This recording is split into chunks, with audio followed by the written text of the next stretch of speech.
Located in Oberon in New South Wales, just 40 minutes from the famous Jenolan Caves, you'll find a spectacular destination called Mayfield. Here you'll discover gorgeous gardens, delicious meals, local produce, unique events and so much more. You truly have to come and experience this place for yourself to believe it. Hamish, tell us about Mayfield as a destination. Well, one of its major experiences is we have a world-class garden that can't be beat, 160 acres. But it's even more than that. We have 3 acres of vegetable garden, 5 acres of orchard, and 5,000 acres of surrounding farm and rolling hills that supply that garden and paddock to plate, which makes us the leader in Australia, where 80% of the produce comes from here. Now, we're tapping into that and we're doing intimate workshops, anything from mulled wine and swine to nude and nourish. Nude and nourish, we're doing life drawings throughout the private garden, followed by nourish is the garden and paddock to plate served down the cafe. And then we're going to large scale events. We have 4 amphitheatres, anything from 600 people to 35,000 people. So we're doing wine and food festivals, we're doing a Mad Hatter's Tea Party. You know, we're very much labelling ourselves as the creative hub of regional New South Wales. Now, Mayfield is a destination for all seasons, isn't it? Very much so. We're inspired by the best gardens throughout Europe. So we have our summer, winter, spring and autumn, covered all 4. We even had a visitor the other day who came in summer, then came back in spring, and he said, "Oh, I've seen a garden very similar to this." Hamish, tell us about Oberon as a destination. Well, it's very much a hidden gem. You know, not a lot of people know about it across the mountains, but it's got so much to offer. You know, we've got Mayfield, obviously. We've got Jenolan Caves, 40 minutes down the road. So we've got some packages that involve both, which we highly recommend for families and couples travelling. But even Oberon, it's got its fossicking, it's got its mushroom picking, and it's got beautiful accommodation, very much intimate lodges. You know, not a lot of the major hotels, so it's great for families and couples. Nice and rustic. Heath is joining us now. Heath, talk to us about your paddock to plate concept. I believe that 80% of your produce is grown on site, is that right? That's right. So throughout the 160 acres at Mayfield, we grow a lot of food.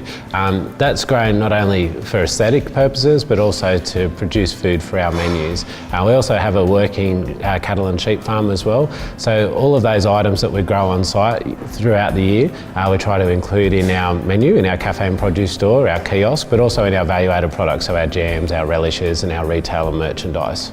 Excellent. And the other 20%, that's sourced locally as well, isn't it? Local is best. Not only does it reduce food miles, but it also supports the community that we're a big part of. So we certainly produce a lot of food on site, but we're always on the hunt for great local producers because Mayfield is all about being the sort of place that people can show off their wares, and we're very proud of our local area as well. Fantastic. And tell us a bit about the cafe. You're open for breakfast and lunch every day? That's right. So we've got our cafe and produce store. Cafe and produce store is open 7 days a week from 9 until 4:15.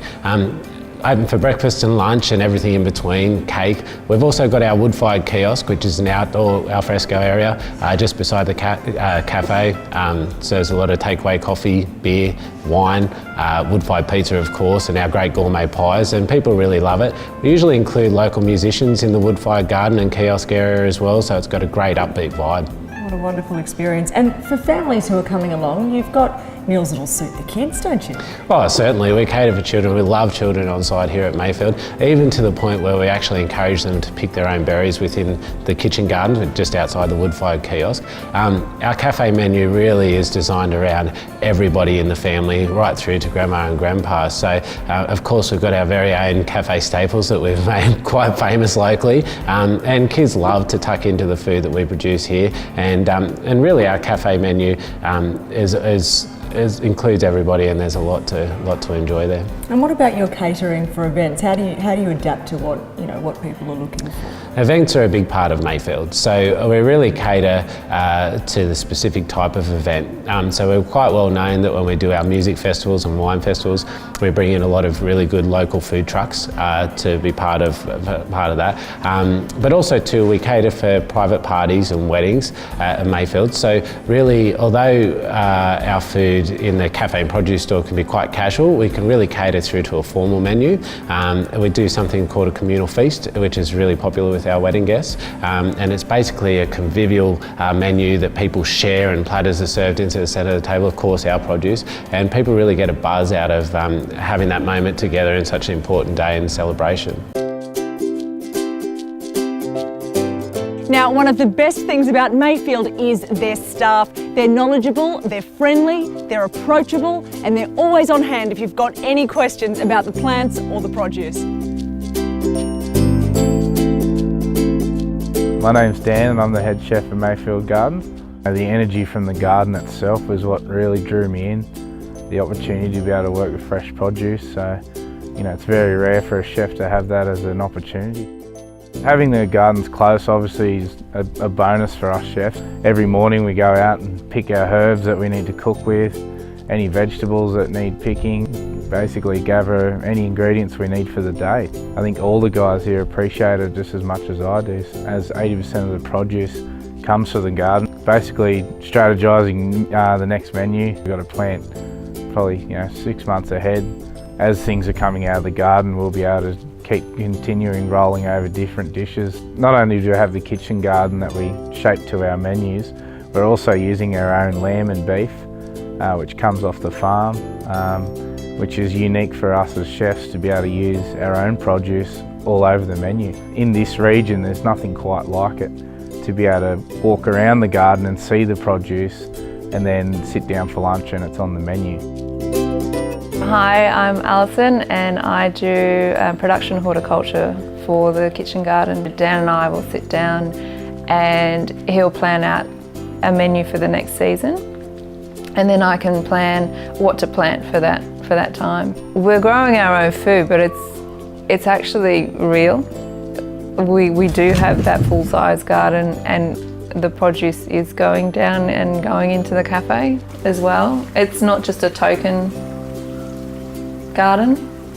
So it's 5,000 acres, the whole farm. Yeah, the lamb and the beef come from there too. A vegan salad on the menu at the moment, which is pretty much everything from the garden within that salad. And we try and pick in the morning, and so by lunchtime you're eating fresh that morning.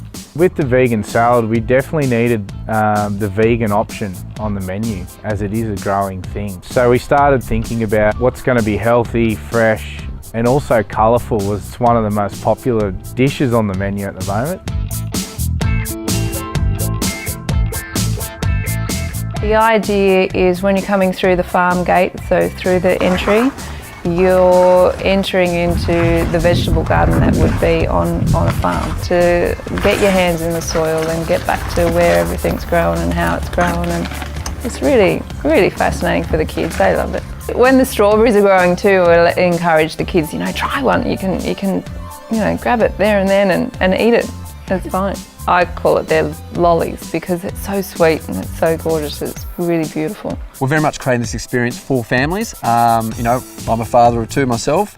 We know how much it costs to go to these destinations, so it's very light on the pocket for families. We have rowing on Mayfield Lake during our seasonal festivals. We have hammocks in the garden to have a little nap and rest. We even have a s'more station, which is a classic. You get your marshmallow, dip it in the fire pit, roast it up, and then roll it in hot chocolate and melted chocolate, and also sprinkles. So constantly adding more experiences, entertainment, music throughout. So it's just great for the kids, great for the adults too.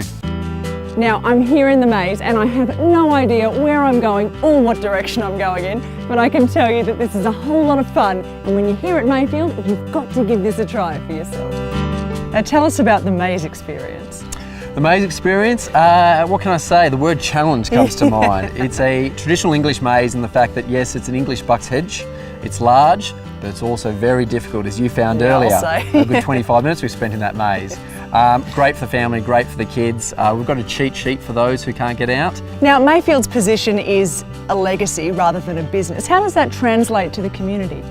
Well, putting it down quite simple is dollars. When you come here to Mayfield, we're priced ourselves quite lower than other major gardens throughout Australia.